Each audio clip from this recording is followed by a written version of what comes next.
अस्सलाम वालेकुम friends, I hope you are doing well.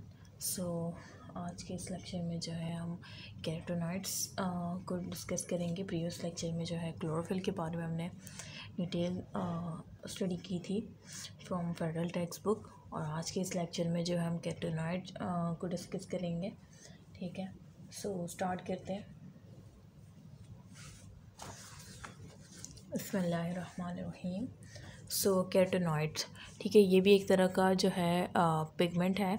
Carotenoid are terpenoid lipids. ये किस तरह का है? टर्पेनॉइड लिपिड्स किस्म का है, which are yellow, orange, red and brown pigments. ये आपको याद रखना है कि ये कौन से पिगमेंट शो कर सकता है? Yellow, orange, red, brown pigments.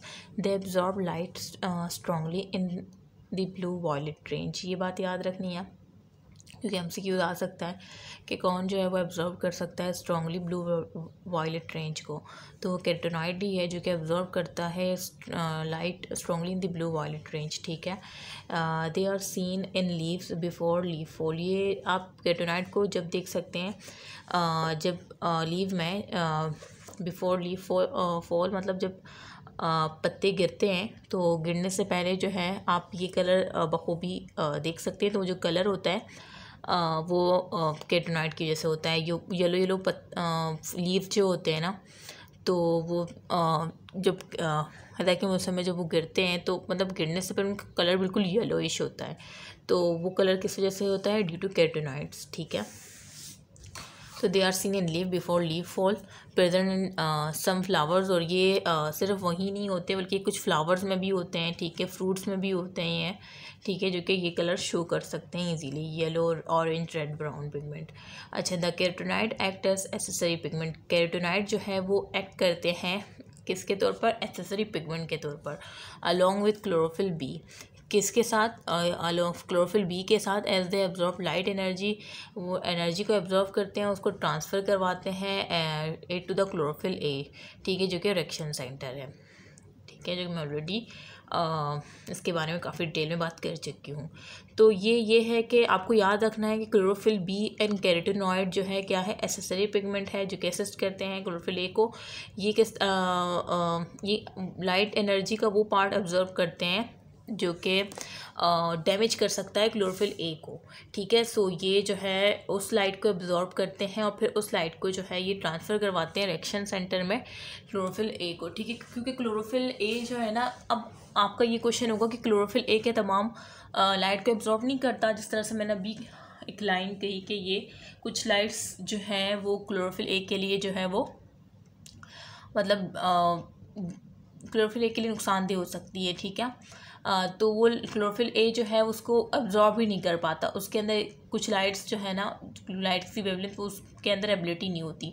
तो उसके अराउंड जो क्लोरोफिल बी है, कैरोटीनॉइड है, ज़ेंथोफिल है, इनमें ये एबिलिटी होती है कि उस लाइट को एब्जॉर्ब करें और उसको फिर जो है क्लोरोफिल ए जो कि रिएक्शन सेंटर है वहाँ पे जो है ट्रांसफ़र करें। ठीक है, सो इस वजह से ये जो है बाकी पिगमेंट्स जो हैं ये इस तरह से हेल्प होते हैं। और इसमें जो है ये आपको बस याद रखना है कि ये एसेसरी पिगमेंट है और ये ब्लू वायलेट रेंज को एब्जॉर्ब करता है। ठीक है, और ये ट्रांसफ़र करवाता है। और उसके बाद क्या था? Therefore they protect the chlorophyll A. वही बात हो गई। ठीक है, ये प्रोटेक्ट करता है क्लोरोफिल ए को फ्रॉम एक्सेस ऑफ लाइट। ठीक है, एक्सेस ऑफ लाइट के बहुत ज़्यादा एक्सेस ऑफ लाइट जब पड़ती है क्लोरोफिल ए पे तो वो उसका डैमेज होने का मतलब वो होता है चांस। तो इस वजह से जो है ये प्रोटेक्ट करता है एक्सेस ऑफ लाइट से। ठीक है, क्लोरोफिल ए को। दे ऑल्सो अट्रैक्ट, और इस तरह से इसका दूसरा काम ये भी है कि ये अट्रैक्ट करता है इंसेक्ट को, बर्ड्स को एंड अदर एनिमल्स को फॉर पॉलिनेशन एंड डिस्पर्सल। ठीक है, मतलब ये जो है पॉलिनेशन जिस तरह से होती है और डिस्पर्सल प्रोसेस जो हम प्रीवियस क्लासेस में पढ़ चुके हैं, तो ये उसमें भी हेल्प आउट करता है। कैरोटीनॉइड ये अट्रैक्ट करते हैं इंसेक्ट्स को, बर्ड्स, और ये दूसरा फंक्शन आपने याद रखना है। There are 2 types of carotenoids. अब यहाँ तक तो मैंने आपको समझा दिया। अब इसके बाद जो है ना कैरोटीनॉइड्स की भी क्या होती हैं? टाइप्स होती हैं। कितनी टाइप्स होती है? 2 टाइप्स ऑफ कैरोटीनॉइड्स होते हैं। एक होते हैं केरोटीन्स और दूसरे होते हैं ज़ेंथोफिल। अच्छा, तो ज़ेंथोफिल है ना, is the type of carotenoids. ठीक है, कैरोटीनॉइड जो है इसकी 2 टाइप्स है, एक केरोटीन है, एक ज़ेंथोफिल है। ठीक है।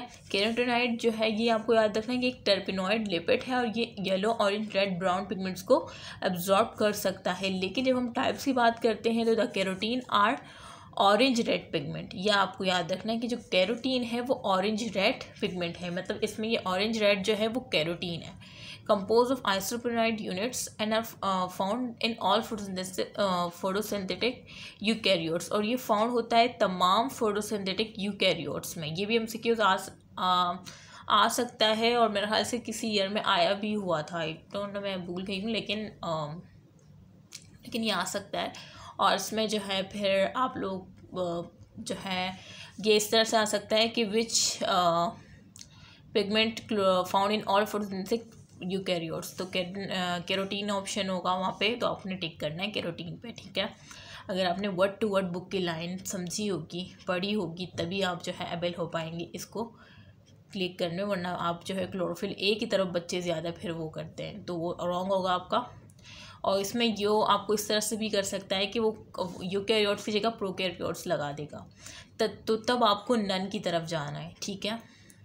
तो इस तरह से वैरायटी ऑफ एमसीक्यूज आप बना सकते हैं। अगर आपने मतलब आप खुद से भी जज कर सकते हैं, अगर आपने ये लाइन इस तरह से मैं पढ़ा रही हूँ, वर्ड टू वर्ड समझा रही हूँ, इस तरह से कोई भी आपको नहीं कोई भी ऐसा चैनल नहीं है ना। इस वजह से मेरा ये चैनल क्रिएट करने का बेसिकली यही मकसद था कि बच्चों की जो एक तो इंग्लिश भी आपकी इससे इम्प्रूव हो रही है और दूसरा आपको समझ भी आ रहा है, ठीक है। और वो जो आप समझते हैं कि फ़ेडरल बहुत मुश्किल है ये वो, तो आप इस लेक्चर को देखने के बाद मतलब आपकी वो जो एक हौसला जो होते हैं ना आप लोग फ़ेडरल की बुक्स है, वो भी आपकी मतलब काफ़ी हद तक वो रिजॉल्व, मतलब वो आपकी जो सोच है कि फ़ेडरल पता नहीं क्या है, कुछ नहीं। ये पता है जब मैं आपके लिए वीडियो बनाती हूँ ना, मैं डायरेक्ट बुक अपने सामने रखती हूँ और स्टार्ट हो जाती हूँ, मतलब इतना ईजी है।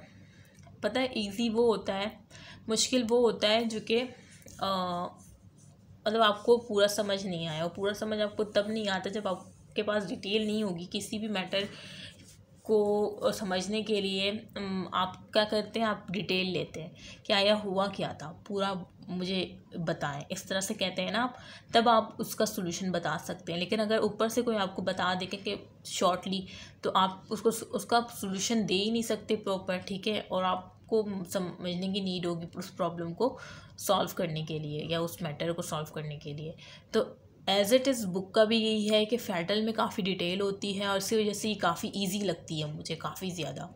और सिंध में, पंजाब की बुक तो अभी तक मैंने नहीं देखी, मैं सिंध से हूँ, तो सिंध में क्या था कि सिंध में डिटेल नहीं थी, डिटेल ना होने की वजह से बच्चे जो है रट्टे की तरफ जाते हैं। लेकिन फ़ेडरल में बच्चों का जो अच्छा रैंक आता है वो मुझे लगता है इसी वजह से आता है, क्योंकि उनके पास डिटेल होती है और वो रट्टे की तरफ नहीं जाते ज़्यादा, ठीक है। क्योंकि इसको पढ़ने के बाद जो है ना, मतलब वो बातें जो कि सिंध वाले रट्टे लगाते हैं, क्योंकि उनके पास उसकी डिटेल नहीं होती। मैं तो यही मेरी अपील है कि मतलब एक ही मुल्क के बच्चों के लिए जो है अलग अलग बुक्स, फ़ेडरल की अलग, पंजाब की अलग, सिंध की अलग, ये नहीं होना चाहिए। मतलब एक पूरे मुल्क के लिए, पूरी कंट्री के लिए एक ही स्टैंडर्ड बुक होनी चाहिए, ठीक है। और वो स्टैंडर्ड बुक होनी चाहिए जिस तरह से फ़ेडरल है, ठीक है।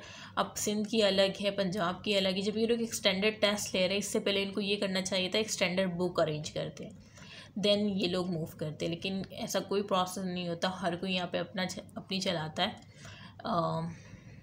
जबकि एजुकेटेड पर्सन है, एक एजुकेटेड पर्सन से अगर एडवाइस ली जाए तो वो पहले यही कहेगा कि एक टेस्ट लेने से पहले आप लोग जो है एक बुक स्टैंडर्ड अरेंज करें तमाम प्रोग्रेस के स्टूडेंट के लिए, then you will move forward, ठीक है। लेकिन बट यहाँ पे ऐसा कोई कुछ नहीं है, क्योंकि यहाँ पे कोई रूल्स एंड रेगुलेशन नहीं होते पाकिस्तान में। जैसे कि ये कहते हैं कि रूल्स एंड रेगुलेशन नहीं है तो आप भी रूल्स एंड रेगुलेशन को फॉलो नहीं करें। भाई आप उठे ना, आप रूल्स एंड रेगुलेशन को मतलब बना सकते हैं। जिस तरह के इमरान खान जो है हमारा पीएम इमरान खान, अब वो जो है उठाए चीज़ों को सही करने में, लेकिन टाइम लगेगा, ठीक है, क्योंकि काफ़ी चीज़ें बिगड़ी हुई हैं। अब एकदम से तो नहीं हो सकता ना, उसको सही करने में टाइम लगेगा। वो कर रहा है और मुझे उस पर ट्रस्ट है, मतलब उसमें नज़र आती है ईमानदारी, जो कि बाकी जो है पॉलिटिशियन है हमारे, उसमें जो है वो चीज़ नज़र नहीं आती मुझे। एक बेनज़ीर में मुझे ईमानदारी की झलक नज़र आती थी और एक इसमें, तो ये ईमानदार है मैं इस वजह से नहीं कि ये पठान है तो मैं इसकी साइड ले रही हूँ, नहीं, सब मुसलमान ये कास्ट है तो हमारी बनाई हुई है, सब एक जैसे हैं। मैं बस ये कह रही हूँ कि मतलब उसमें मुझे ईमानदार शख्स लग रहा है वो, हम उस पर ट्रस्ट कर सकते हैं, ट्रस्ट करने के काबिल है, बाकियों से तो काफ़ी दर्जे बेहतर है। ठीक है, सो हमारा टॉपिक का तो हम कहाँ आ गए, सॉरी फॉर डैट, कहाँ थे हम। ठीक है, तो compose of isoprenoid unit and found in all eukaryotes, ये बता रही थी मैं, ये आपको याद रखना। Most wide spread and important carotene is beta carotene, ये भी एमसीक्यूज में आ चुका है कि मोस्ट इम्पॉर्टेंट कैरोटीन कौन सा है, तो बीटा कैरोटीन है। ठीक है, xanthophyll are yellow in colour, उसके बाद जेंथोफिल जो है वो येलो इन कलर होता है ना, ऑल्सो ये तो आपको पता ही होगा कि येलो इन कलर होता है। कंपोज ऑफ आइसोप्रोपेंट यूनिट, जाहिर सी बात है जब कैरोटीनॉइड की टाइप है तो दोनों आइसोप्रोपेंट यूनिट से ही जो है वो कंपोज हुए होंगे। ठीक है, कहाँ थे हम, यहाँ पे। Lutein is widely disperse xanthophyll, अब इसमें जो है ल्यूटिन जो है वो वाइडली डिस्पर्स जेंथोफिल है, which is responsible for yellow colour of foliage and autumn. ठीक है, ये आपको याद रखना है, ल्यूटिन इसमें वाइडली डिस्ट्रीब्यूटेड है। ठीक है, जेंथोफिल में, और जबकि कैरोटीन में बीटा है। तो ये कैरोटीनॉइड का शॉर्ट पैराग्राफ था, इसमें मैंने आपको किस तरह से एमसीक्यूज आते हैं ये भी बता दी है, और क्या याद रखना है आपको, किस तरह से याद रखना है। और एक जो चीज़ याद रखनी थी उसको मैंने 2 दफ़ा रिपीट किया फॉर योर ताकि आपकी मतलब मेमोरी में जो है वो फिट हो सके। कोई भी चीज़ जो इम्पोर्टेंट होती है आपने नोट किया होगा, मैं उसको 2 दफ़ा रिपीट करती हूँ, मैं अपने लिए नहीं करती, मैं आप लोग के लिए करती हूँ, तो प्लीज़ उसको सुन लिया करें। ठीक है, सो यहाँ पे मैं अपना लेक्चर एंड करती हूँ, क्योंकि मुझे 6-8 मिनट में कंप्लीट करना था, लेकिन बीच में जो है हमारी पॉलिटिक्स की बातें आ गई, सो सॉरी फॉर डैट।